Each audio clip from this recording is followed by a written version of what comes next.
BNP নয় জামায়াতে underground দল, গণহত্যায় জড়িতদের অতীত মনে করালেন মির্জা ফখরুল। অদৃশ্য শক্তি এখন দৃশ্যমান বললেন তারেক রহমান।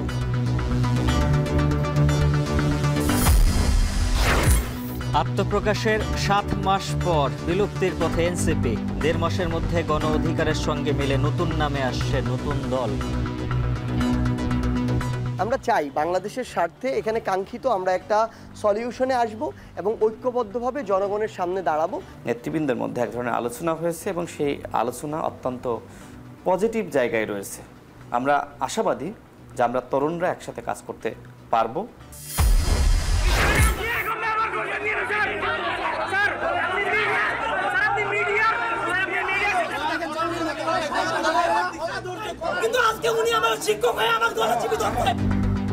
পোষ্য কোটা ঘিরে রাজশাহী বিশ্ববিদ্যালয় প্রশাসনের সঙ্গে শিক্ষার্থীদের হাতাহাতি, প্রভিসি অবরুদ্ধ, উত্তাল ক্যাম্পাস।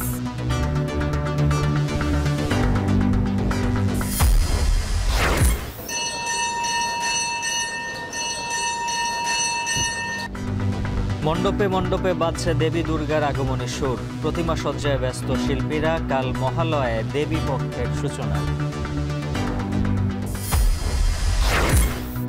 ইউরোপের বিভিন্ন বিমানবন্দরে সাইবার হামলা, শত শত ফ্লাইট বাতিলে যাত্রী দুর্ভোগ চরমে, দ্রুত সমাধানের আশ্বাস।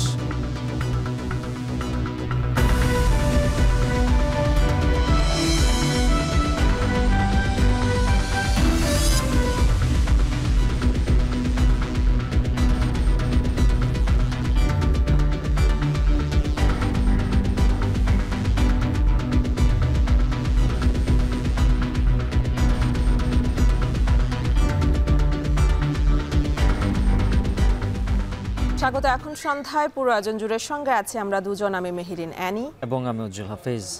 বিএনপি নয় জামায়াতে ইসলামী আন্ডারগ্রাউন্ড দল বলে মন্তব্য করেছেন দলটির মহাসচিব। কিশোরগঞ্জে ত্রিবার্ষিক সম্মেলনে জামায়াতকে লক্ষ্য করে মির্জা ফখরুল ইসলাম আলমগীর আরও বলেন, অতীত ভুলে গেলে হবে না। একসময় বিএনপির সাথে আসন ভাগ করে রাজনীতি করেছে জামায়াত। দীর্ঘ 9 বছর পর আয়োজিত এই সম্মেলনে ভার্চুয়ালি যুক্ত হয়ে দলটির ভারপ্রাপ্ত চেয়ারম্যান বলেন, স্বৈরাচার পালালেও ধীরে ধীরে মাথাচাড়া দিচ্ছে অদৃশ্য শক্তি। এজন্য ফেব্রুয়ারিতে জনরায় আনতে নেতাকর্মীদের ঐক্যবদ্ধ থাকার নির্দেশ দেন তারেক রহমান। বিস্তারিত প্রতিবেদনে। কিশোরগঞ্জের নরসুন্দা নদীর পার ঘেঁষা নগরীর কাচারি বাজার, বটতলা, গুরুদয়াল কলেজ চত্বর থেকে আলোর মেলা, খরমপট্টি জুড়ে নেতাকর্মীদের এসব মিছিলের গন্তব্য পুরাতন স্টেডিয়াম মাঠ। মাঠের ভিতরে নেতাকর্মীদের এই উচ্ছ্বাস, দীর্ঘ 9 বছর পর নতুন নেতা পেতে যাচ্ছে জেলা বিএনপি। কাউন্সিলের মাধ্যমে গণতান্ত্রিক উপায়ে নেতা নির্বাচনের এই উৎসবে জেলার 13 উপজেলা ও 8 পৌরসভার 2090 জন কাউন্সিলরের পাশাপাশি হাওর বেষ্টিত এই জনপদের বিভিন্ন প্রান্ত থেকে বিএনপির তৃণমূলের নেতাকর্মীরাও জড়ো হয়েছেন এই মাঠে। আমাদের নেতা তারেক রহমানের নির্দেশে আমরা সকল কাজ শুরু করে দিয়েছি। আমাদের তৃণমূলের নেতৃবৃন্দের কাছে আমাদের তারেক রহমান নেতৃত্বটা পৌঁছে দিতে হবে। আগামী দিনের যে নির্বাচন, সেই নির্বাচনে বাংলাদেশ জাতীয়তাবাদী দলের নেতাকর্মীকে সজাগ করতে হবে। আমাদের দল যে গণতান্ত্রিক চর্চায় অভ্যস্ত, এই মেসেজটা এই সম্মেলনটা আমাদেরকে দিচ্ছে। বেলা 12:30টায় জাতীয় পতাকা উত্তোলন, দলীয় সঙ্গীতের মাধ্যমে ত্রিবার্ষিক সম্মেলনের উদ্বোধন করেন বিএনপি মহাসচিব মির্জা ফখরুল ইসলাম আলমগীর। পরে মনোমুগ্ধকর সাংস্কৃতিক অনুষ্ঠান পরিবেশিত হয়। উদ্বোধনী বক্তব্যে বিএনপি মহাসচিব বলেন, যাদের নতুন জন্ম হয়েছে, যারা 71 সালে ভিন্ন অবস্থানে ছিল, তাদের জানা উচিত বিএনপিকে কেউ ভাঙতে পারেনি। বিএনপি 47 বছরের পুরনো রাজনৈতিক দল। গণতন্ত্রকে একদলীয় শাসন ব্যবস্থা থেকে বাকশাল থেকে বহুদলীয় গণতন্ত্র নিয়ে এসেছিলেন শহীদ প্রেসিডেন্ট জিয়া রহমান। বিএনপি হচ্ছে সেই দল, যেই দল হচ্ছে ফিনিক্স পাখির মতো বহুবার চেষ্টা করা হয়েছে বিএনপিকে ধ্বংস করবার, বিএনপিকে ভেঙে ফেলবার, কিন্তু বিএনপিকে কেউ ভাঙতে পারেনি। দুপুরের পর শুরু হয় কাউন্সিলের দ্বিতীয় অধিবেশন। পুরো সম্মেলন স্থল কানায় কানায় পূর্ণ তখন। সমাপনী বক্তব্যে জামায়াতকে উদ্দেশ্য করে মির্জা ফখরুল বলেন, তারা আন্ডারগ্রাউন্ডে চলে গিয়েছিল। দেশ যেন স্বাধীন না হয় তার জন্য আপনারা কাজ করেছেন, হত্যা করেছেন, গণহত্যার সঙ্গে অংশ নিয়েছেন। আপনারা বলেন না যে আপনাদের বেঁচে থাকার তাগিদে, নিজেকে রক্ষা করার তাগিদে আপনারা আন্ডারগ্রাউন্ড চলে গিয়েছেন। আমরা আন্ডারগ্রাউন্ডের পার্টি নই, আমরা উপরে উঠে থেকে লড়াই করার পার্টি। আমরা আমরা সংগ্রাম করি, আমরা প্রাণ দেই, জীবন দেই, কারাগারে যাই, অন্যায় অত্যাচার নির্যাতন সহ্য করি। কাউন্সিলের বিকেলের অধিবেশনে ভার্চুয়ালি যোগ দেন বিএনপির ভারপ্রাপ্ত চেয়ারম্যান তারেক রহমান। এ সময় তিনি বলেন, স্বৈরাচার পালালেও অদৃশ্য শক্তি ধীরে ধীরে মাথাচাড়া দিচ্ছে। এ সময় ফেব্রুয়ারির নির্বাচন ঘিরে নেতাকর্মীদের ঐক্যবদ্ধ থাকার আহ্বান জানান তিনি। ধানের শীষের যে কয়জন নেতা কর্মী আজও বেঁচে আছে, আজও গণতন্ত্রকে প্রতিষ্ঠিত করতে চায়, আমাদের সামনে একটি লক্ষ্য থাকতে হবে। কি সেটি হচ্ছে যে কোনো মূল্যে আমাদেরকে ঐক্যবদ্ধ থাকতে হবে, এর কোনো বিকল্প নেই। অদৃশ্য শক্তি কিন্তু ধীরে ধীরে মাথা চাড়া দিয়ে উঠছে। নিয়মিত এমন কাউন্সিল দলের অভ্যন্তরে যেমন গণতান্ত্রিক চর্চা অব্যাহত রাখবে, পাশাপাশি বিএনপি তারুণ্য নির্ভর নেতৃত্ব পাবে বলে মনে করছেন কাউন্সিলররা। 2024-এর 5 আগস্ট পরবর্তী সময়ে এমন বিভিন্ন জেলায় কাউন্সিল করছে বিএনপি। আর 5 মাসের মধ্যেই যখন ত্রয়োদশ জাতীয় সংসদ নির্বাচন অনুষ্ঠানের কথা রয়েছে, এমন সময় এই কাউন্সিলগুলো দলের ভিত্তি যেমন মজবুত করবে, তেমনি আসন্ন জাতীয় সংসদ নির্বাচনে দলকে বিশেষ সুবিধা দেবে বলে মনে করছে কিশোরগঞ্জের ত্রিবার্ষিক সম্মেলনে আসা এই অঞ্চলের তৃণমূলের নেতাকর্মীরা। কিশোরগঞ্জের পুরাতন স্টেডিয়াম মাঠ থেকে জাওয়াদ মাহমুদ এখন। এদিকে বিএনপির স্থায়ী কমিটির সদস্য সালাউদ্দিন আহমেদ বলেছেন, আলোচনার টেবিলে থাকা বিষয় রাজপথে নিয়ে গিয়ে সরকারকে চাপে ফেলছে একটি পক্ষ। রাজধানীতে তারুণ্যের রাষ্ট্র সংলাপ অনুষ্ঠানে আরও বলেন, ছাত্র প্রতিনিধিরা সরকারে যোগদানের পর রাষ্ট্র নির্মাণে তেমন একটা ভূমিকা রাখতে পারেনি। একই অনুষ্ঠানে এনসিপির দক্ষিণাঞ্চলের মুখ্য সংগঠক হাসনাত আবদুল্লাহ বলেন, সরকারে সব দলের সুপারিশ করা উপদেষ্টা থাকলেও সরকারের ব্যর্থতার দায় দেয়া হয় কেবল এনসিপিকে। শাহাদাত অবরের প্রতিবেদনে বিস্তারিত। ডাকসু নির্বাচনে ছাত্রদল প্যানেলের পরাজয়ের পর প্রথমবারের মতো জনসম্মুখে একসাথে আবিদ, হামিম ও মায়েদ বললেন, রাষ্ট্র ও রাজনীতি নিয়ে তাদের চিন্তা। আমরা আমাদের শিক্ষার্থী বান্ধব রাজনীতির মাধ্যমে এই জায়গাকে আরো উত্তরণ করব। শনিবার রাজধানীর ডিপ্লোমা ইঞ্জিনিয়ার্স ইনস্টিটিউটে তারুণ্যের চিন্তার তৃতীয় সংলাপ মানবিক মূল্যবোধ সম্পন্ন শিক্ষা ও শিক্ষাঙ্গন শীর্ষক আলোচনা সভা অনুষ্ঠিত হয়। এ সময় ডাকসু নিয়ে ছাত্রদলের আবিদুল ইসলাম খান বলেন, নির্বাচনে হারলেও শিক্ষার্থীদের জন্য কাজ চালিয়ে যাবেন। হাসিনার পতনের প্রয়োজন ছিল, সেখানে আমাদের প্রকাশ্য ভূমিকা ছিল দীর্ঘ সময় ধরে সামনের শিক্ষাঙ্গন, প্রপার শিক্ষাঙ্গন গড়ে তোলবার জন্য আমরা 10 দফা ইশতেহার দিয়েছি। জয় পরাজয় কোনো ফ্যাক্টর নয়, সেই 10 দফা বাস্তবায়ন করবার জন্য আমাদের কাজ চলমান থাকবে। একই অনুষ্ঠানে এনসিপির দক্ষিণ অঞ্চলের মুখ্য সংগঠক হাসনাত আবদুল্লাহ বলেন, সরকারে সব দলের সুপারিশ করা উপদেষ্টা থাকলেও সরকারের ব্যর্থতার দায় কেবল এনসিপিকেই দেওয়া হয়। এছাড়াও অভ্যুত্থানের পরবর্তী গণমাধ্যম সহ ফ্যাসিস্টদের সকল শক্তির বিপক্ষে একাই লড়তে হয়েছে এনসিপিকে। আমরা দেখেছি যেই মিডিয়া ফেসিবাদের প্রত্যেকটা কার্যক্রমকে বৈধতা দিয়েছে, আমরা দেখেছি যেই পত্রিকা বলেছে যে বিদেশে বসে তারেক জিয়া হচ্ছে বাংলাদেশের বিরুদ্ধে কার্যক্রম করছে, আজকে সেই পত্রিকার আমরা ফ্রন্ট পেজে দেখছি যে তারেক জিয়া হচ্ছে বাংলাদেশকে নিয়ে ভিশনারি চিন্তা করছেন। আজকে যদি এই দ্বিমুখী আচরণকে আপনি ডিকোড করতে না পারেন, তাহলে ভবিষ্যতের যে অন্ধকার, যে অদৃশ্য ছায়ার কথা আবিদ ভাই বলেছেন, সেই অদৃশ্য ছায়ার আপনাকে খুব শীঘ্রই সেই ছায়ার মধ্যে আপনাকে করাল গ্রাসে বন্দী হয়ে যেতে হবে। এ সময় বিএনপির স্থায়ী কমিটির সদস্য সালাউদ্দিন আহমেদ বলেন, ছাত্র প্রতিনিধিরা সরকারে যোগদানের পর রাষ্ট্র নির্মাণে তেমন ভূমিকা রাখতে পারেনি। বলেন, সরকার থেকে সরে আসার তাগিদ তাদের নিজেদের থাকতে হবে। এ সময় তিনি যেসব বিষয়ে আলোচনার টেবিলে নিষ্পত্তি করা সম্ভব তা নিয়ে রাস্তায় নামার সমালোচনা করেন। এই সরকারের দায়িত্বে আসাটা আমার মনে হয় সেটা তাদের সঠিক বিবেচনার সিদ্ধান্ত হয়নি। তাহলে আজকে প্রেসার গ্রুপ হিসাবে জাতিকে নির্দেশক হিসেবে একটা ভূমিকা তাদের থাকতে পারত, যেটা প্রশ্নবিদ্ধ হয়েছে। এখনো তারা ছাত্র প্রতিনিধি হিসেবে যারা সরকারে বসে আছে, প্রতিদিনই তাদেরকে লায়াবিলিটি কাঁধে নিতে হচ্ছে।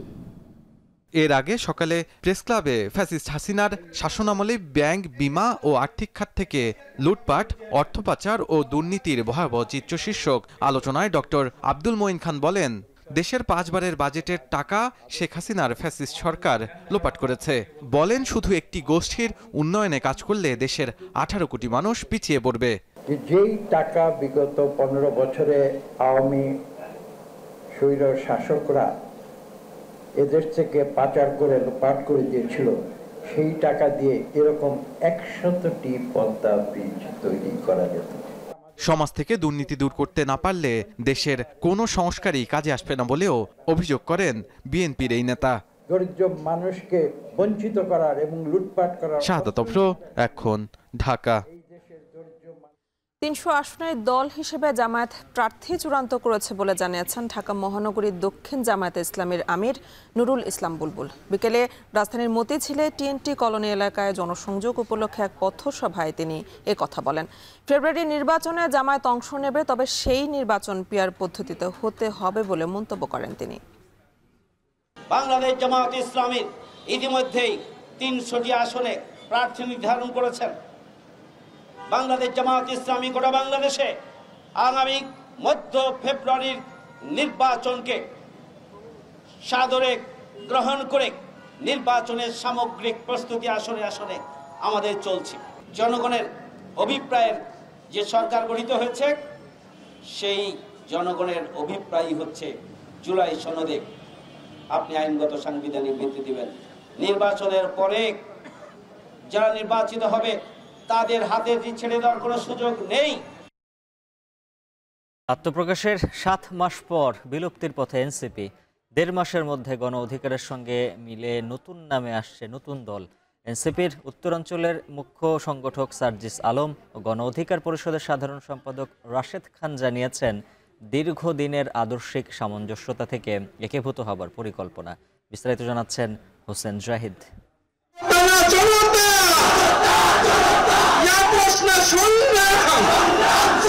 28 ফেব্রুয়ারি রাজধানীর মানিক মিয়া এভিনিউতে ঘটা করে আত্মপ্রকাশ ঘটে 24-এর অভ্যুত্থানের সামনের সারির নেতাদের রাজনৈতিক দল এনসিপির। নিবন্ধন চেয়ে 22 জুন ইসিতে আবেদন করে তারা। আত্মপ্রকাশের 7 মাস পর আর এককভাবে হাঁটতে চাইছেন না দলটির শীর্ষ নেতারা। তবে আপাতত জোটে না জড়িয়ে এনসিপি ও গণ অধিকার পরিষদ মিলে নতুন রাজনৈতিক দল হিসেবে সামনে আসার পরিকল্পনা দল দুটির নেতাদের। 2018 সালের কোটা সংস্কার আন্দোলন থেকে যৌথবদ্ধ পথচলা গণ অধিকার পরিষদের শীর্ষ নেতা নুরুল হক নূর এবং এনসিপির আহ্বায়ক নাহিদ ইসলাম সহ দুই দলের শীর্ষ অনেক নেতার 2 জন আলাদা আলাদা দলের কর্ণধার হলেও দীর্ঘদিনের আদর্শিক সামঞ্জস্যতা থেকে একীভূত হওয়ার পরিকল্পনা বলে জানালেন এনসিপি ও গণ অধিকার পরিষদের শীর্ষ নেতারা। অ্যাকোমোডেশন যদি হয়, এটা কিভাবে হবে, কোন পদে, কোন লেয়ারে, এই বিষয়গুলো গুরুত্বপূর্ণ। এবং যখন এখানে একাধিক রাজনৈতিক দল হয় এই জায়গাটাতে, তখন এটা আরও টাফ হয়ে যায়। কারণ সবারই তো আকাঙ্ক্ষা থাকে সে আহ্বায়ক হবে, সে সদস্য সচিব হবে, কিংবা গুরুত্বপূর্ণ এর পরের পদেই থাকবে। সো ওই বিষয়গুলো নিয়ে কথা চলছে। আমরা চাই বাংলাদেশের স্বার্থে এখানে কাঙ্ক্ষিত আমরা একটা সলিউশনে আসব এবং ঐক্যবদ্ধভাবে জনগণের সামনে দাঁড়াবো। এবং আমরা বিশ্বাস করি যে এই প্রক্রিয়াটা সামনের দিকে আমাদের প্রত্যাশা অনুযায়ী আগাবে। নেতৃবৃন্দের মধ্যে এক ধরনের আলোচনা হয়েছে এবং সেই আলোচনা অত্যন্ত পজিটিভ জায়গায় রয়েছে। আমরা আশাবাদী যে আমরা তরুণরা একসাথে কাজ করতে পারবো এবং এই লক্ষ্যে আমাদের ধারাবাহিক আলোচনা চলবে। আগামী নির্বাচন সামনে রেখে শিগগিরই জুলাই অভ্যুত্থান থেকে জন্ম নেয়া এনসিপি ও তাদের পুরানো সঙ্গী একটি দলে রূপান্তরিত হতে যাচ্ছে। সেক্ষেত্রে নতুন দলের বড় পদগুলোতে কে কোন পদে বসবেন তা নিয়ে দর কষাকষি চলছে। আছে দলের নাম ও দলীয় প্রতীক নির্ধারণে জটিলতাও। এসব জটিলতা দূর হবে দুই দলের ছাড় দেওয়ার মানসিকতা থেকেই। নির্বাচন কমিশনে আবেদন করা আছে এই আহ্বায়ক কমিটির ফরমেশনে। ফলশ্রুতিতে এখানকার বেশ কিছু বিষয় আমাদের মূল নেতৃত্বের পর্যায়ে আলোচনা হইলেও এখনও একেবারে পুরো কেন্দ্রীয় কমিটি পর্যায়ে কিন্তু আলোচনাগুলো এখনও চূড়ান্ত হয়নি। ফলে সিদ্ধান্তটা চূড়ান্ত করতে আরও একটু আলাপ আলোচনার বাকি আছে। দেন হচ্ছে হয়তো যদি সবাই একমত হয় লিডারশিপের ক্ষেত্রে বা অন্য ক্ষেত্রে আলোচনা হয়। এনসিপি তারা গণ অভ্যুত্থানের নেতৃত্ব দিয়েছে, যারা এই দলটি গঠন করেছে। আমি মনে করি তাদের আন্তরিকতা সবথেকে বেশি দরকার এবং অবশ্যই গণ অধিকার পরিষদ সর্বোচ্চ আন্তরিকতা দেখাবে। এখন গণ অধিকার পরিষদ প্লাস এনসিপি ইকুয়াল কি হবে? নতুন কোনো দলের নাম, নাকি এই দুইটা দল থেকে আমরা একটি বেছে নিব? সেটি নিয়ে বিভিন্ন ধরনের আলাপ আলোচনা, অনানুষ্ঠানিক আলোচনা আমাদের কর্মীদের মধ্যে হচ্ছে। আমরা শীর্ষ নেতৃবৃন্দ আমাদের এই কর্মীদের চাওয়া নিয়ে আলোচনা করেছি, কথা বলছি। এই দুই দলের বাইরেও 5 আগস্ট পূর্ববর্তী দল ও পরবর্তী বেশ কিছু ছোট দল একীভূত হওয়ার বিষয়টিও আলোচনায় আছে। আপনারা খুব স্বাভাবিকভাবে দেখছেন যে নির্বাচন কেন্দ্রিক এরকম 3টি আপনারা অ্যালায়েন্সের একটা চিত্র দেখতে পাচ্ছেন এই জায়গা থেকে। তো এমন হতেই পারে নির্বাচনের পূর্বে যে এটা দেশ এবং মানুষের স্বার্থকে মাথায় রেখে একটা শক্তিশালী সরকার তৈরির জন্য 2টি অ্যালায়েন্স আবার এক হয়ে যেতে পারে। এটা হয়তো আপনারা সময়ের সাথে সাথে ধীরে ধীরে দেখতে পাবেন। আলোচনায় ইতিবাচক ফল মিললে মাস দেড়েকের মধ্যেই বিলুপ্তি ঘটবে এনসিপি ও গণ অধিকার পরিষদের, যা জন্ম দেবে নতুন রাজনৈতিক দলের। হোসেন জাহিদ, এখন, ঢাকা। রাজশাহী বিশ্ববিদ্যালয়ের কেন্দ্রীয় ছাত্র সংসদ রাকসু নির্বাচনী আমেজের মধ্যেই পোষ্যকোটা পুনর্বহালের প্রতিবাদে ক্যাম্পাসে চলছে উত্তেজনা। বিকেলে পোষ্যকোটার ঘটনায় বিশ্ববিদ্যালয় প্রশাসনের সাথে হাতাহাতির ঘটনা ঘটে শিক্ষার্থীদের। অবরুদ্ধ করে রাখা হয় প্রভিসি সহ প্রশাসন কর্মকর্তাদের। বিস্তারিত দেখুন প্রতিবেদনে। রাকসু নির্বাচনী আমেজের মধ্যে উত্তাল হয়ে উঠেছে রাজশাহী বিশ্ববিদ্যালয়। পোষ্যকোটা পুনর্বহালের প্রতিবাদে আমরণ অনশন কর্মসূচির মধ্যে বিশ্ববিদ্যালয় প্রশাসনের সঙ্গে আন্দোলনরত শিক্ষার্থীদের ধস্তাধস্তির ঘটনা ঘটে। এরপরই আরও ক্ষুব্ধ হয়ে ওঠেন শিক্ষার্থীরা, অবরুদ্ধ করে রাখেন প্রভিসিকে। এ সময় প্রভিসির কক্ষের সামনে অবস্থান নেন শিক্ষার্থীরা। দাবি আদায় না হওয়া পর্যন্ত অনশন চালিয়ে যাওয়ার ঘোষণা দেন শিক্ষার্থীরা। রাজশাহী বিশ্ববিদ্যালয়ের শিক্ষার্থীদের কাছে রাকসু ইম্পর্টেন্ট, আবার পোষ্যকোটা যে আসবে না এই সিদ্ধান্তটাও তাদের নীতিগত সিদ্ধান্ত। সো এখানে কোনো নামে বেনামে পোষ্যকোটাকে এই ক্যাম্পাসে প্রতিষ্ঠিত হতে দেওয়া হবে না। আমাদের এই রাজশাহী বিশ্ববিদ্যালয়ের প্রশাসন এটা পূর্ণভাবে মীমাংসা না করবে ততক্ষণ পর্যন্ত আমরা আমাদের এই আমরণ অনশন চালিয়ে যাব। আমাদের এক এবং একমাত্র দাবি, রাজশাহী বিশ্ববিদ্যালয়ে পোষ্যকোটার কোনো জায়গা নাই। আমাদের দুইটা স্পষ্ট দাবি, আমরা আমাদের জীবন দিয়ে হলেও এই পোষ্যকোটাকে বাতিল করব। আমাদের জীবন দিয়ে হলেও আমরা রাষ্ট্রকে বাস্তবায়ন করব 25 তারিখের মধ্যেই। বিষয়টি সমাধানে শিক্ষার্থীদের সঙ্গে আলোচনার চেষ্টা চলছে বলে জানালেন বিশ্ববিদ্যালয়ের ছাত্র উপদেষ্টা। এছাড়া প্রশাসনের পক্ষ থেকে আদালতের মাধ্যমেও সমাধানের চেষ্টা চলছে বলে জানান তিনি। শিক্ষার্থীরা তাদের যে দাবি নিয়ে এসেছে, আমরা আপাতত কোর্টের রায় পর্যন্ত তাদের বিষয়টা দেখার জন্য আহ্বান করছি এবং আমার মনে হয় যে আলোচনার মাধ্যমে সবকিছুরই সমাধান করা সম্ভব এবং শিক্ষক শিক্ষার্থীর সম্পর্কের জন্য কোনো অবনতি না হয়। এর আগে শুক্রবার কাফনে কাপড় জড়িয়ে অনশনে বসেন এক শিক্ষার্থী, পরে তার সঙ্গে যোগ দেন অন্য শিক্ষার্থীরাও। এদিকে বৈরী আবহাওয়া উপেক্ষা করে রাজশাহী বিশ্ববিদ্যালয় কেন্দ্রীয় ছাত্র সংসদ রাকসু নির্বাচনের 6ষ্ঠ দিনের প্রচারণার ব্যস্ত সময় পার করেছেন প্রার্থীরা। এখন, রাজশাহী।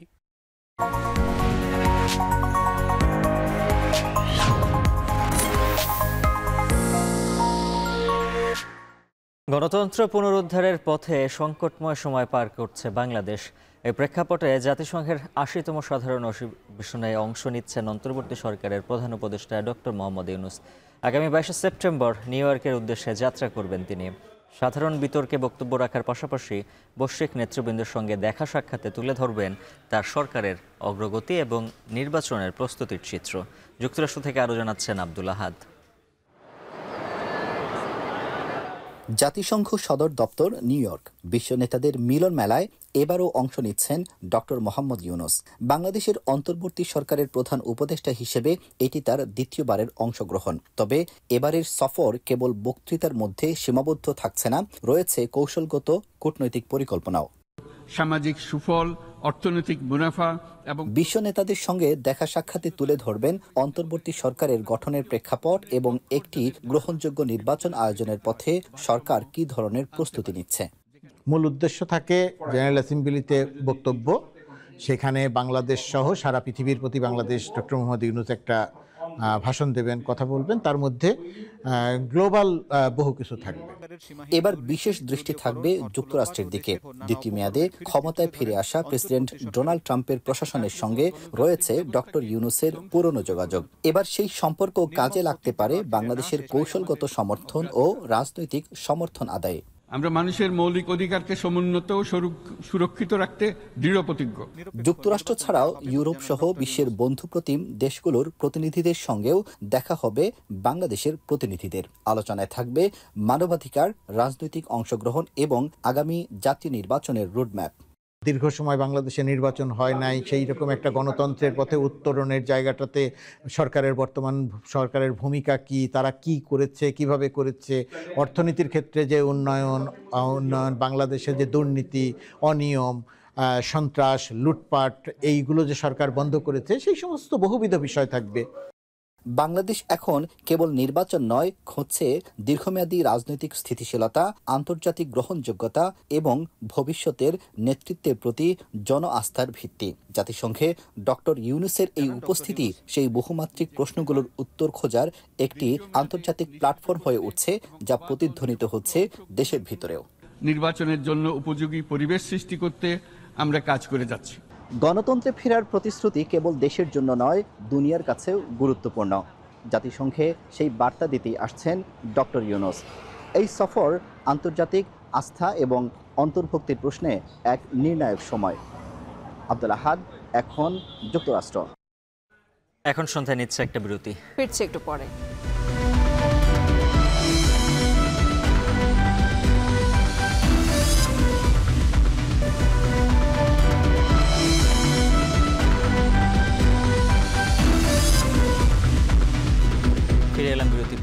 আপনারা দেখছেন এখন সন্ধ্যা। ব্যবসায়ীদের অনুরোধে বর্ধিত মাশুল 1 মাসের জন্য স্থগিত করা হয়েছে। যদিও রপ্তানি বাণিজ্য টিকে থাকা ও ব্যবসার খরচ কমাতে মাশুল কমানোর পাশাপাশি অন্তত 6 মাসের জন্য বর্ধিত মাশুল কার্যকর স্থগিত রাখার অনুরোধ ছিল সেবাগ্রহীতাদের। সভায় বন্দরের কার্যক্রমে গতিশীলতা বাড়াতে নিলামে পণ্য বিক্রি ও বন্দর থেকে কন্টেইনার অপসারণে আইনি সংস্কারের আহ্বান জানিয়েছেন বন্দর চেয়ারম্যান। বিস্তারিত জানাচ্ছেন হাজেরা শুইলি। যুক্তরাষ্ট্রের বর্ধিত ট্যারিফের খড়গে যখন দেশের রফতানি খাত কঠিন চ্যালেঞ্জে, তখন দেশের অর্থনীতির লাইফলাইন চট্টগ্রাম বন্দরের মাশুল বাড়ে। চট্টগ্রাম বন্দর অডিটোরিয়ামে আয়োজিত কর্মশালায় ব্যবসায়ীরা অভিযোগ করেন, আইসিটিগুলোর ট্যারিফ বাড়ালেও সক্ষমতা বাড়েনি, মিলছে না প্রত্যাশিত সেবা। 1 মাস ব্রিদিং টাইম, এটা কোনোভাবে গ্রহণযোগ্য না। সর্বনিম্ন 6 মাস হওয়া উচিত। তবে এই রেটটাকে রিভিউ করা উচিত। বন্দরের মাসুলের সাথে আমদানির মাসুল যদি যোগ করা হয়, তাদের দেখা যায় একটি বিশাল অঙ্ক কিন্তু এই যারা রপ্তানিকারক আছেন তাদের উপরে কিন্তু যে বর্তাবে। বৈশ্বিক প্রতিযোগিতায় টিকে থাকতে কাস্টমসের জটিলতা নিরসন এবং বন্দর থেকে দ্রুত পণ্য ডেলিভারি নিতে পদক্ষেপ নেওয়ার আহ্বান জানান ব্যবসায়ীরা। পোর্টের ইফিসিয়েন্সি বা অবডকের ইফিসিয়েন্সি এখানে কোনোভাবেই যাতে না হয়। আর কাস্টম যেহেতু এখানে এনবিএ ছিল, আমরা চেয়েছি যে আমাদের কাস্টমার ক্লিয়ারেন্স যাতে আরও গতিশীল হয়। যদিও বন্দর তার বিদ্যমান সক্ষমতার বাইরে সেবা দিচ্ছে বলে জানান চেয়ারম্যান। এদিকে চলতি মাসেই বন্দরে পড়ে থাকা নিলামযোগ্য সব কন্টেইনারের ইনভেন্টরি শেষ হবে বলে আশাবাদী এনবিআর। 23 সালের আগে সব কন্টেইনার এগুলো আইনগত জটিলতার কারণে অপশন করা যেত না। আমরা বলেছি 23 সালের আগেরগুলো হোয়াট এভার ফর্ম এগুলো আমরা ছেড়ে দেবো, সব শুধু গাড়ি ছাড়া বাকিগুলো সব। এটা একটা বড় কাজ হচ্ছে। আগামী 5 বছর আমি মনে করি যে আমাদের সংস্কার এবং যত ধরনের ডিজিটালাইজেশন এবং গ্রিন করিডোরে আমাদের ওপেন করার জন্য যে সমস্ত বাস্তবমুখী কাজগুলো করার দরকার, সেই দিকে আমাদেরকে আলোকপাত করতে হবে। সভায় নৌ পরিবহন উপদেষ্টা বলেন, পরিচালন ব্যয় ও বে টার্মিনাল সহ বিভিন্ন প্রকল্প বাস্তবায়নে বন্দরের খরচ বাড়ায়, ট্যারিফ বাড়ানো ছাড়া কোনো উপায় নেই। এই ট্যারিফটা শুধু আপনাদের জন্য না, এই ট্যারিফটা আমি এখন ইন্টারন্যাশনাল অপারেটরের জন্য লাগছে। আরও 1 মাস রিলিফ দেওয়া হচ্ছে। এটা চেয়ারম্যানের সাথে কথা হয়েছে, চেয়ারম্যান এগ্রি। বিশ্বের উন্নত বন্দরগুলোর চেয়ে লজিস্টিক পারফরমেন্স, আমদানি রফতানির খরচ ও কাস্টমস ক্লিয়ারেন্সে চট্টগ্রাম বন্দর এখনও অনেক পিছিয়ে।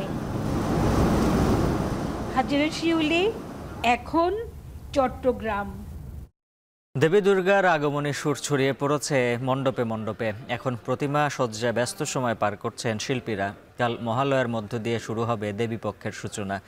পূজা নির্বিঘ্ন করতে আইন শৃঙ্খলা বাহিনীর কঠোর নজরদারির প্রত্যাশা সনাতন ধর্মাবলম্বীদের। বিস্তারিত প্রতিবেদনে। প্রতিটি পূজা মণ্ডপ যেন দেবী দুর্গার আগমনী প্রতীক্ষায়। শিল্পী, স্বেচ্ছাসেবক আর পূজা কমিটির সদস্যদের ব্যস্ততা তুঙ্গে। চট্টগ্রামে পুরো দমে চলছে দুর্গাপূজার প্রস্তুতি। মৃৎশিল্পীরা প্রতিমা তৈরিতে ব্যস্ত। শেষ মুহূর্তে রং তুলির আঁচড় পড়ছে প্রতিমায়। এবার সর্বোচ্চ 3 লাখ এবং সর্বনিম্ন 35,000 টাকার মূল্যের প্রতিমা তৈরি করছেন শিল্পীরা। চট্টগ্রাম নগরীতে এবার 292টি পূজা মণ্ডপে দুর্গাপূজা হবে। এছাড়া 15টি উপজেলায় প্রায় 2000 মণ্ডপে হবে দুর্গাপূজা। তবে গত বছরের তুলনায় এবছর প্রতিমা তৈরিতে ভাটা পড়েছে বলছেন মৃৎশিল্পীরা। এদিকে পূজা উদযাপন নির্বিঘ্ন করতে আইন শৃঙ্খলা বাহিনীর পক্ষ থেকে নেওয়া হয়েছে সর্বোচ্চ প্রস্তুতি। অন্যান্য বছর আমরা প্রায় 1,30,40,000 টাকাও বিক্রি করছি, এবছর 75-80-এর উপরে উঠতে পারেনি। দেবীর আগমনী সুর ছড়িয়ে পড়েছে কুমিল্লার বেশিরভাগ পাড়া মহল্লায়। কোথাও প্রতিমায় তুলির আঁচড়ে যুক্ত হচ্ছে রঙের শৈল্পিক ছোঁয়া, কোথাও চলছে প্যান্ডেল সাজানোর কাজ। এবছর কুমিল্লায় 812টি পূজা মণ্ডপে শারদীয় দুর্গোৎসব হবে। গত বছরের তুলনায় এবার কুমিল্লার পূজায় 64টি মণ্ডপ বাড়ছে। রং ধরা হয়েছে আপনার পূজাতে 29 তারিখে, কোনটা 2 দিন আগে যাবে, কোনটা 3 দিন আগে যাবে, কোনটা 1 দিন আগে যাবে। বাঁশ, সুতলি, এই যে তার কাটা, মাটি, সমস্ত কিছুর দাম আগের থেকে বৃদ্ধি, কিন্তু আমাদের মূর্তির দাম বৃদ্ধি হয় নাই। এদিকে আসন্ন দুর্গাপূজা উপলক্ষে সিলেটে এক ভিন্নধর্মী বাজারের আয়োজন করা হয়েছে, যেখানে 1 টাকায় চলছে পূজার কেনাকাটা। সিলেটের বালুচরে ওঁরাও সম্প্রদায়ের জন্য এই 1 টাকায় পূজার বাজারের আয়োজন করা হয়। এই বাজারে নারী পুরুষদের জন্য শাড়ি, পাঞ্জাবি ও ধুতির ব্যবস্থা করা হয়েছে, আর বিনামূল্যে শিশুদের জন্য আছে স্কুলের ইউনিফর্ম, শিক্ষা সামগ্রী সহ নানা উপকরণ। 1 টাকায় বাজার করতে পেরে খুশি ওঁরাও সম্প্রদায়। সমাজের পিছিয়ে পড়া জনগোষ্ঠী, এরা ওদের জন্য আনন্দটা আমরা কিছুটা হলেও বর্ণিল করতে পারি। পাশাপাশি যেটা হলো আমাদের দেখে যদি সমাজের আরও বিত্তবান বা বিভিন্ন সামাজিক সংগঠন আছে, ওরা যদি এগিয়ে আসে, তাহলে সমাজের প্রত্যেকটা আনন্দ, ঈদ বলেন, পুজো বলেন, সবার জন্য বর্ণিল হয়ে উঠবে। এবারের পূজা নির্বিঘ্ন করতে আইন শৃঙ্খলা বাহিনীর কঠোর নজরদারির প্রত্যাশা সনাতন ধর্মাবলম্বীদের। প্রত্যয় দাস, এখন সন্ধ্যায় নিচ্ছে আরেকটা বিরতি, ফিরছে একটু পরে।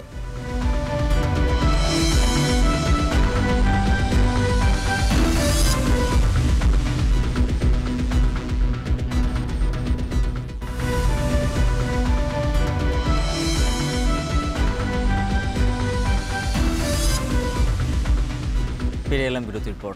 আপনারা দেখছেন এখন সন্ধ্যা।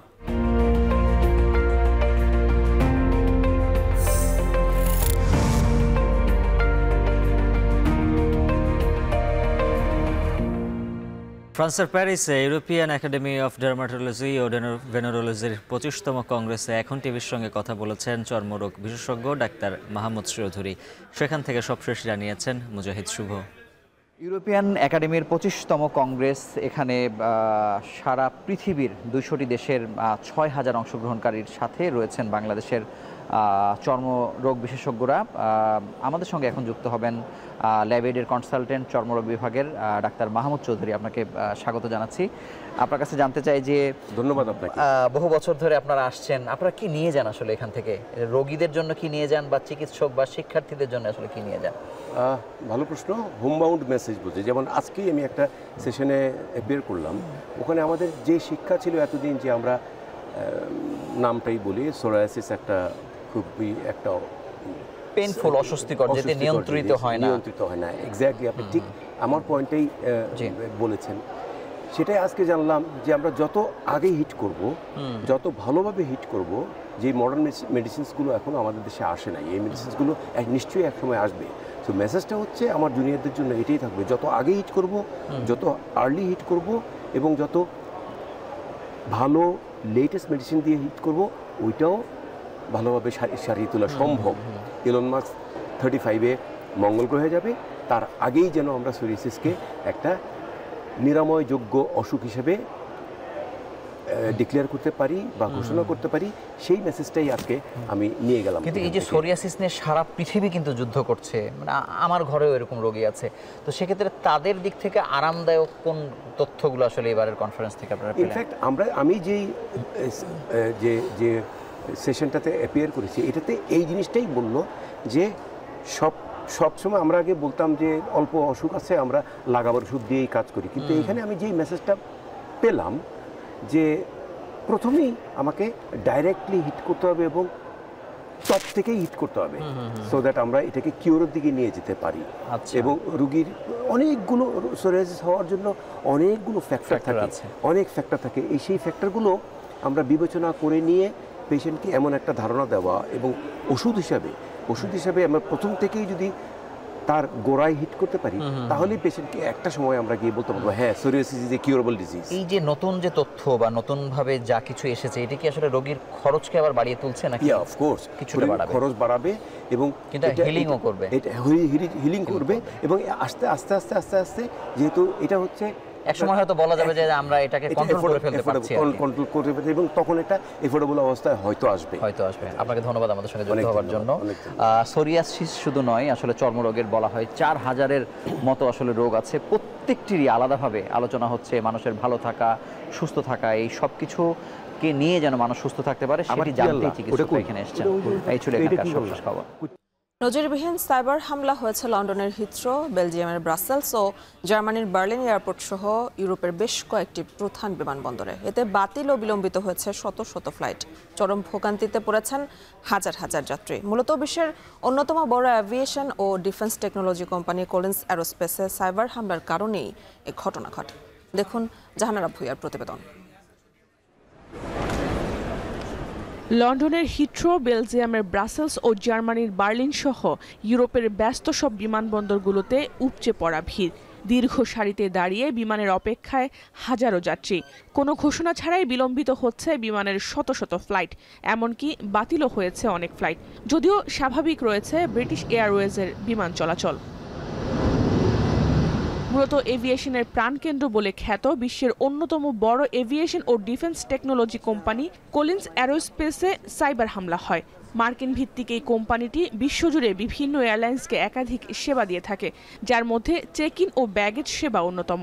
হঠাৎ করে এই কলিন্স এয়ারলাইন্সের সাইবার হামলার জেরেই মূলত বিমানবন্দরের পরিষেবা ব্যাহত হয়েছে। সফটওয়্যারে হামলা হয়, অনেক বিমানবন্দর ম্যানুয়ালি তাদের কার্যক্রম পরিচালনা করে যাচ্ছে। তবে এতে পরিস্থিতি কোনোভাবেই সামাল দিতে পারছে না বিমানবন্দর কর্তৃপক্ষ। যাত্রীদের অভিযোগ, মোবাইল ফোনে বোর্ডিং পাস পেয়েও বিমানের গেট থেকে পুনরায় চেক ইনে পাঠানো হচ্ছে তাদের।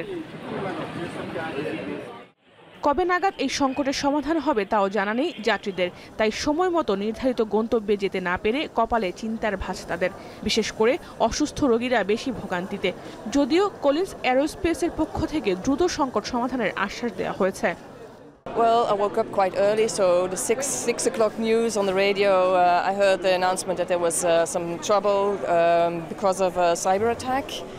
So I already knew there would be some probably some delays. We were not informed yet about how much delay there would be. It's a problem because we have an old program, and maybe I don't know if it's correct 2 hours, but I'm in trouble. I don't know how to do, but all people are all the same here. ঠিক কী কারণে cyber হামলা হয়েছে তার কারণ জানা যায়নি এখনো। তবে এভিয়েশনের ইতিহাসে একে নজিরবিহীন হামলা বলছেন সংশ্লিষ্টরা। জাহানারা ভুঁইয়া, এখন বিশ্ব। ইউরোপের বিমানবন্দরে সাইবার হামলার বিস্তারিত জানাতে এই মুহূর্তে আমাদের সাথে লন্ডন থেকে যুক্ত আছেন শরীফুল ইসলাম চৌধুরী। শরীফ, স্থগিত বিলম্বিত ফ্লাইট নিয়ে কর্তৃপক্ষ আসলে কি বলছে, আর কবে নাগাদ বিমানবন্দরগুলোর কার্যক্রম স্বাভাবিক হতে পারে, বিস্তারিত জানাবেন। এ নিয়ে আপনি যেমনটা দেখছিলেন যে যুক্তরাজ্যের সবচেয়ে ব্যস্ততম হিথ্রো এয়ারপোর্টে সাইবার হামলার শিকার হয়েছে, যার ফলে যাত্রীরা মূলত সবচেয়ে বেশি ভোগান্তিতে পড়ছেন এবং দীর্ঘ লাইন সৃষ্টি হয়েছে। এবং কর্তৃপক্ষ বলছে যে ইতোমধ্যে প্রায় 10টি ফ্লাইট বাতিল হয়েছে এবং 129টির মতো ফ্লাইট এই পর্যন্ত 129টির মতো ফ্লাইট বিলম্বিত হচ্ছে। পাশাপাশি যাত্রীরা বলছেন যে তাদেরকে নির্দিষ্ট করে কোনো কিছু বলাও হচ্ছে না, ফলে লং কিউ সৃষ্টি হয়েছে। এবং কর্তৃপক্ষ যেটা বলছে যে এই সাইবার হামলার ফলে যেটা হয়েছে যে online ticketing system, online system কিংবা এই যে ব্যাগেজ সিস্টেম, এগুলা কলাপস হয়ে গেছে এবং তারা সেটা ম্যানুয়ালি করছে, যার ফলে এটা দেরি হচ্ছে। তবে কর্তৃপক্ষ কবে নাগাদ সেটা স্বাভাবিক হবে সেটা এক্স্যাক্টলি এখনো বলেনি। তবে যেটা বলছে যে খুব শিগগিরই তাদের কাজ চলছে, খুব শিগগিরই সেটা স্বাভাবিক হবে। পাশাপাশি সবাইকে, যাত্রীদের সবাইকে বলা হচ্ছে যে নির্দিষ্ট এয়ারলাইন্সের সাথে তারা যোগাযোগ করতে এবং পরবর্তী ফ্লাইটের জন্য কিংবা যাদের নতুন করে যাদের ফ্লাইট রয়েছে তাদেরকে বলা হচ্ছে যে যাত্রীদের সাথে যোগাযোগ করতে। তবে কবে নাগাদ সেটা স্বাভাবিক হবে সেটা এখনো ঠিক বলা যাচ্ছে না। এই ছিল আমার কাছে সর্বশেষ। ইউরোপের বিমানবন্দরে সাইবার হামলার খবর জানাচ্ছিলেন সহকর্মী শরীফুল ইসলাম চৌধুরী। এখন সন্ধ্যায় নিচ্ছে আরো একটা বিরতি, ফিরছে একটু পরে।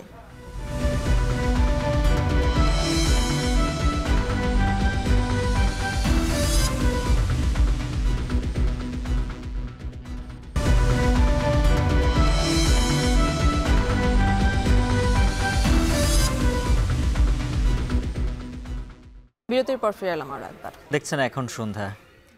এশিয়া কাপের খবর জানাবো। সুপার 4-এর লড়াই শুরু হচ্ছে কিছুক্ষণ পর। গ্রুপ পর্বে শ্রীলঙ্কার সঙ্গে হারলেও সুপার 4-এ জয় দিয়ে শুরু করতে চায় টাইগাররা। আর এই সময় তবে গ্রুপ পর্বের সবগুলো ম্যাচ আবুধাবিতে খেলা লিটন দাসদের সামনে চ্যালেঞ্জ দুবাইয়ের উইকেট। আর ম্যাচ শুরু হবে আজ রাত 8:30টায়। জমে উঠেছে এশিয়ার শ্রেষ্ঠত্বের লড়াই। সুপার 4-এর প্রথম বাধায় দুরন্ত শ্রীলঙ্কার মুখোমুখি উজ্জীবিত বাংলাদেশ। গ্রুপ পর্বে 3 ম্যাচে 2 জয় ও 1 হারের পরও সুপার 4 নিয়ে অনিশ্চয়তায় ছিল টাইগাররা। তাকিয়ে থাকতে হয়েছে আফগানিস্তান ও শ্রীলঙ্কা ম্যাচের দিকে। শ্রীলঙ্কা আফগানিস্তানকে 6 উইকেটে হারালে সুপার 4 নিশ্চিত হয় বাংলাদেশের। টি-20 বিশ্বকাপের সেমিফাইনালে খেলা আফগানদের বিদায়ে এশিয়া কাপ 17তম আসরে বাংলাদেশের তৈরি হয়েছে ফাইনালে ওঠার সুযোগ। ফাইনালের দৌড়ে টিকে থাকতে হলে শ্রীলঙ্কার বিপক্ষে বাংলাদেশের জয় পাওয়াটা গুরুত্বপূর্ণ।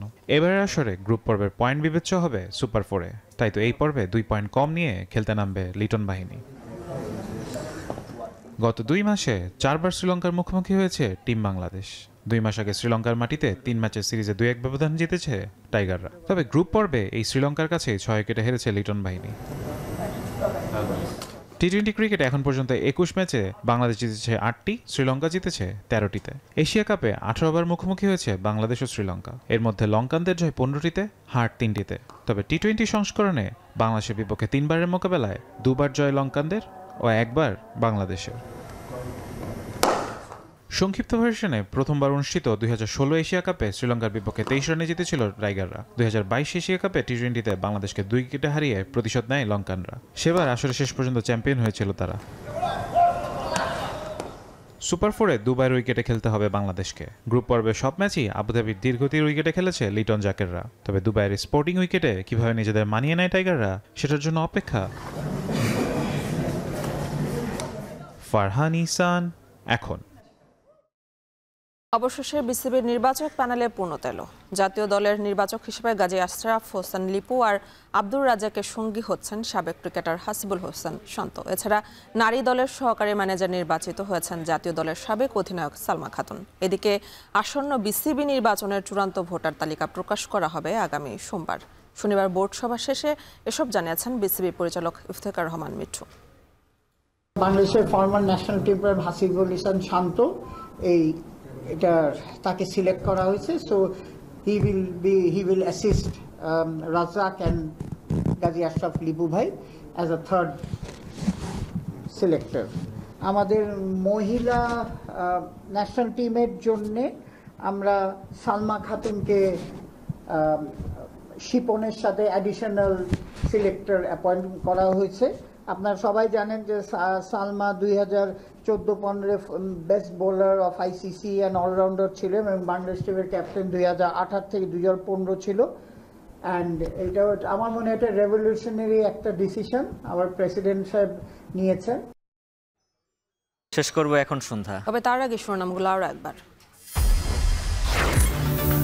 বিএনপি নয় জামায়াতে আন্ডারগ্রাউন্ড দল, গণহত্যায় জড়িতদের অতীত মনে করালেন মির্জা ফখরুল। অদৃশ্য শক্তি এখন দৃশ্যমান বললেন তারেক রহমান।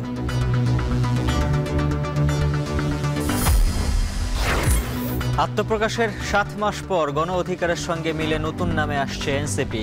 আদর্শিক সামঞ্জস্যতা থেকে একীভূত পরিকল্পনা। আমরা চাই বাংলাদেশের স্বার্থে এখানে কাঙ্ক্ষিত আমরা একটা সলিউশনে আসব এবং ঐক্যবদ্ধভাবে জনগণের সামনে দাঁড়াবো।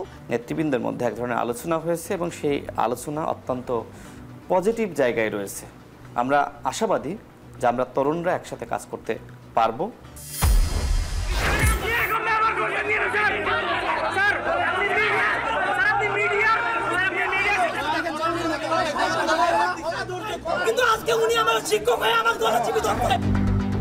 পোষ্যকোটা ঘিরে রাজশাহী বিশ্ববিদ্যালয় প্রশাসনের সঙ্গে শিক্ষার্থীদের হাতাহাতি, প্রভিসি অবরুদ্ধ, উত্তাল ক্যাম্পাস।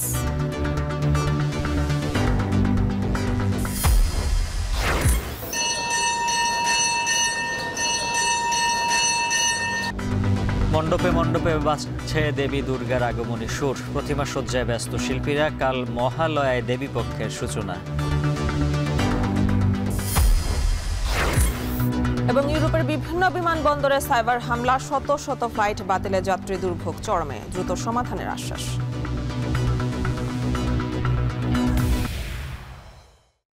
এই ছিল এখন সন্ধ্যায়। এখন টেলিভিশন ওয়েবসাইটে দেখতে ভিজিট করুন www.ekhon.tv। ফেসবুকে দেখুন facebook.com/tv.ekhon আর ইউটিউবে দেখুন youtube.com/c/ekhon tv।